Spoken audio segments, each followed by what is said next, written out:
What do you make of all of this? Are you supporting, you're Conservative, are you supporting the idea that we need to raise the taxes in the way we are? Yes, I am, because we're not a party of high taxes. We are a party that balances the books. And public spending, both on the pandemic and afterwards, in terms of catching up, extra money for the NHS, for example, is huge amount of money. £400 billion went into support businesses and jobs through the pandemic, and now you've got this catch up in terms of the NHS, lots of operations required, lots of scans, those kind of things, and it needs to be paid for. If you're going to increase public spending, as we are doing, you've got to pay for it. So I do support it.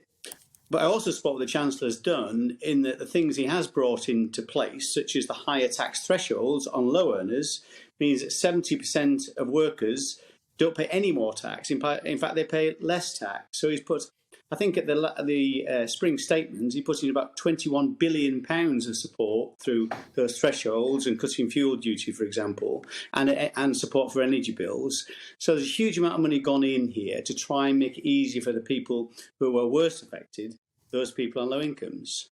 Well, I mean, you say that, but it doesn't really sound good enough to most people, and it, in a way, doesn't make, to me, just as I studied economics, it just doesn't make sense to me that you would increase those sort of taxes. What about the energy companies? What about the windfall taxes? Even the energy companies and the boss of BP himself has said that it won't make any difference, and it's a tax on their additional profits in any case. So all that'll do is it'll end up being in the shareholders' pockets, which is fine, but there were plenty of businesses that benefited because of the government rules during the lockdown, like companies like Amazon or companies like Deliveroo and Just Eat. And I mean, I don't understand why these companies, through legislation, made money and because of extraordinary circumstances, and they just seem to be being let off.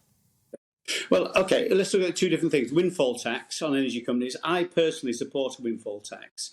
But as the previous commentator said, it brings in a relatively small amount of money, probably maybe 2 or 3, I think Labour mentioned £2 billion. But the Chancellor's put in £21 billion at the spring statement and before with the energy announcement. But I do support it because I don't think it's right that anybody makes excess profits when other people are struggling based around energy.